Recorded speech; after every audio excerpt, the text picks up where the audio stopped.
My name is Adam Gloss. We are currently in Wilson, Wyoming, right at the base of the beautiful Tetons, and this is my little home.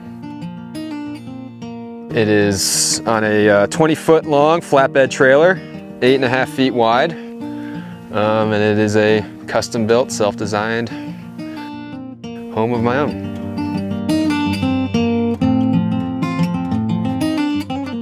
You know, I designed this house with the purpose in mind of being able to take it on the road, so it is street legal. It is under 8.5 feet wide, and all the exterior that you see on this right now, it's all locally harvested beetle kill pine from Idaho. I kind of chose board and batten as my exterior siding just because it kind of reflects a lot of the architecture and buildings around this area with all the old barns, and kind of has like a very beautiful rustic look to it, and it's a simple no-fail design. Easy to put up, it's easy to maintain, and I think that it's aesthetically pleasing. There's a number of factors that kind of came into mind as I was trying to figure out like the dimensions and the square footage and the overall design and look, and you know, one of the big things was the roof. For example, you know, I wanted it to be a metal roof because we live here in Wyoming. We get a lot of snow in the wintertime. So it's really important that this roof did not hold an incredible amount of snow and weigh down the structure and put too much stress on it. And so I have a very steep roof pitch to it. And as a result, you know, this past winter, we had so much snow. And as this roof was efficiently shedding it, that snow started to pile up to the point where I think the snow pile was like pretty much up to the top of the window right here. So it was pretty, you know, it was a little bit of a work getting into my house every day, but at the same time, it was also a little peace of mind knowing that I didn't have 1,000 pounds of snow weighing down my home that could potentially jeopardize the structural integrity of it. The amount of snow that we had here this winter, it was pretty much up to the top of that little greenhouse right there. It's melted off significantly the past month due to the warmer temps that we've been getting. But yeah, I mean, it was out for the majority of the winter out here. It was deep. it was a lot of shoveling, a lot of snow blowing, but can't complain. Snow's really fun. All right, come on in, give you the tour. As you come in here, the first thing that you'll notice is a custom wood stove. This was a project that was important to me when I was building this house because I really wanted to have a wood stove. I really wanted to use wood as a primary heating source and not rely on electric for the cost, obviously, and then also as propane for that reason. So this was like something that like I had to have in this house. This is the one thing that I wanted a wood stove, and I was looking all over the place for ones that I was interested in buying, and like nothing was really kind of speaking to me, or nothing that I was really like super wild about. So I decided that I wanted to build my own. And so a friend of mine who's a professional welder here in town, he and I built this together, and it's out of a old propane tank that I found at a junkyard, and we cut it up and framed out a door for it, put a top on it, and then it's been a lifesaver. This thing's kept me alive for 2 years now. So I owe my life to it. And you know, I use it to like heat water if I don't want to use my my sink or my propane heater in there. So it gets many uses. You know, I don't have a TV in here. This is my TV. Throw on a fire on a cold winter night. This is like the best thing ever. So this was like the one thing that I needed in my house was that. And so I'm really happy that. As you come in here, you know, the first thing that's kind of like in this zone is the fireplace. And the reason why I put the fireplace there was that I didn't want to have to worry about like kind of walking across the house every time I needed to like fill up on wood. So that's why the fireplace is kind of in that corner. I've got this little fan, heat-powered fan that just kind of helps push that warm air across the room to help keep that side of the house a little bit warmer. And then over here is kind of just like gear storage.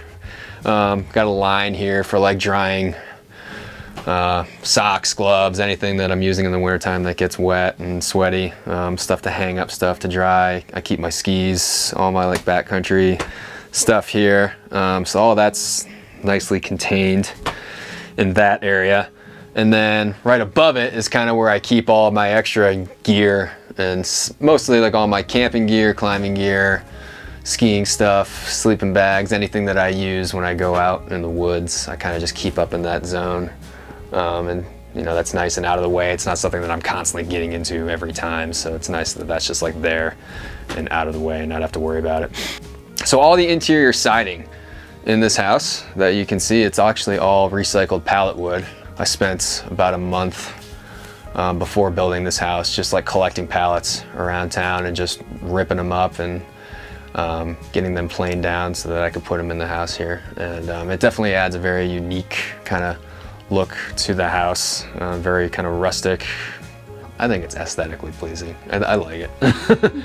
I never really knew what it was going to look like when I until I put it up there, and I'm pretty happy with how it came out. And like, I mean, again, kind of going along with the whole philosophy of trying to do this project sustainably and as cheaply as possible. It was free wood that was just all around town that I would just go pick up with my truck and just bring home and rip up and put up here. So there was one less thing that I had to worry about with cost when it came down to building this thing. All the flooring right here is all bamboo. And the reason I chose bamboo is that it's one of the hardiest woods that you can put on a floor, and it's also incredibly light. And when you're building a tiny house, obviously you have to be very mindful of how much weight that you're putting into this thing. So that's why I chose bamboo. And it's also, I think, got a pretty grain to it. And it came out pretty nicely. Pretty happy with it. These beams are actually, I harvested these beams from the National Forest that currently surrounds us. Just went out there and chopped them down, skinned them, and then planed them down. And that is pretty much what's holding up this loft, and then also my sleeping loft up there. And it just kind of adds to that kind of rustic look that I was trying to get after with the whole design process. I don't see too many tiny homes that have rustic log beams in them, so I thought that was something that'd be really neat as I was doing the design process. Like, how do I want these things to be? How do I want these lofts to be held up? So that was one thing that I went with that I was really happy with. All the trim in the house is all just, again, just leftover wood that I had from the construction process. Some of it's pallet wood, some of it's just old pine that I had lying around, some of it's old exterior siding that I never ended up using. So again, like everything that's like kind of on the walls that you can see in here right now is just pretty much free and all just self-harvestable, which was, you know, it definitely required a little extra work to acquire all those products and to refine them and to get them ready to put up into the house, but the end result I think was pretty awesome and I'm pretty happy with it. As you come in here, this is the living room, and you know, one thing that was important to me as I was designing this was that I wanted it to have as much space in this living room as possible. I didn't want to like feel so crammed in it. So you know, for the most part, like it's pretty spacious. You know, most people that come in here never really say that like they feel like they're really crammed or claustrophobic in here. This is it's pretty simple layout with just like couch here, fold out table here for eating and for doing other sorts of work. The couch actually does have additional storage under there that I keep, and the original plan was that I was going to use that to put batteries in for solar, batteries and converter, but I have not gotten around to that yet for many reasons, mostly being just cost and time. But yeah, so living room's right here, and then another thing that a lot of people notice when they first come in here is this crazy climbing wall. That's here, and this is how I get up to my bed. I don't have a ladder, I don't have a staircase or anything, and part of the reason why that's the case is that I wanted to save space. I didn't want to have like something taking up additional space in this living room, and I also just thought it would be unique and fun and interesting to have to climb up to bed as opposed to having to just walk up there. I mean, obviously, like, you're kind of limited in your height if you want it to be road legal. 13.5 is your limit. But I wanted to have enough space underneath to be able to like walk around and to be able to like cook and clean and hang out in the house without feeling like you're living in a hobbit home. So I was willing to sacrifice a little headroom for the sleeping loft because like all I'm doing is sleeping up here.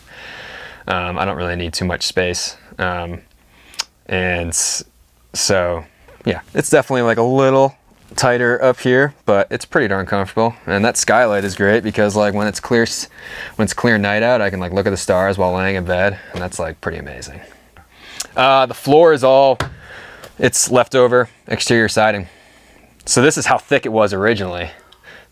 And I got that and I was like, I can't throw this on like, so I like, this was actually all of the siding that, or this was all of the planks that were like kind of like not perfectly square. These were like all the rejects. And so I kind of kept these aside and then used these to build the lofts. Just like that.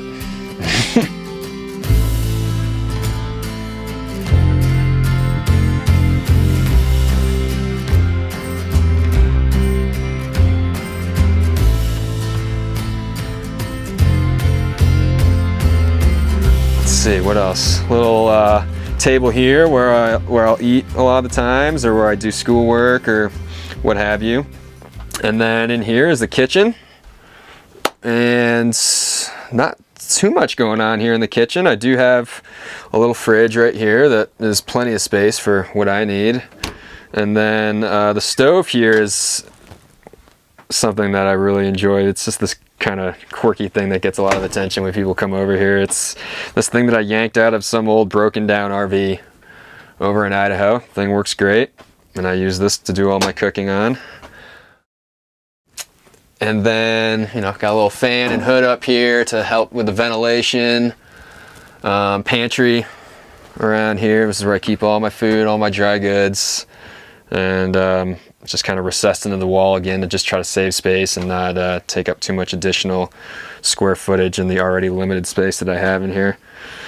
Sink and all that is right here, and then all the plumbing is actually condensed just to this part of the house, which is kind of nice and convenient. Obviously it was a little bit of a hassle to try to fit all of the plumbing in there and to make everything work and be efficient, but you know, it's nice that like all the plumbing is just contained in this one little part, and I didn't have to run it through any walls. I didn't have to worry about those pipes freezing in the winter time.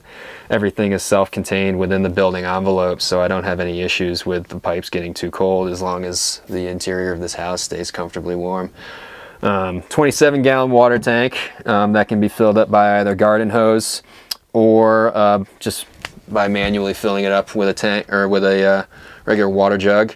And then propane water heater right here on demand that I don't use too much, but it is a nice thing to have, especially for the future shower and all that. So yeah, water heater and stove are the only two other sources are the only two sources of propane that I use in here. And to be honest, like I go through almost no propane at all. I mean, I filled that tank up at the end of 2015, and I still haven't had to refill it yet. I go through very little of that.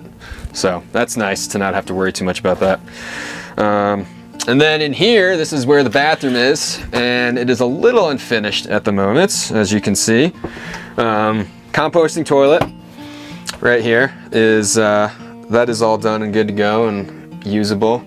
And then here is currently guitar and ladder storage. But the future location of the to-be shower, I just haven't had too much time to work on that and to finish that up, but I am planning on finishing that this coming summer and having that all squared away, and then I'll have the floor here tiled and get that all squared away and be done. So it's always a work in progress, like any homeowner can admit to, that it's never really quite done.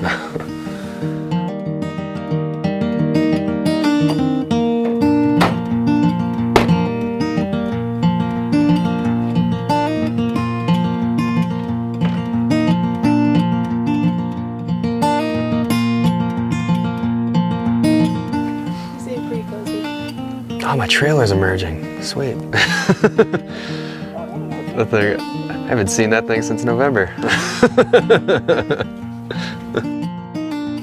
Hey guys, Alexis and Christian here with Tiny House Expedition. Don't forget to like, comment, and subscribe. And click left or right for more tiny house stories and tours.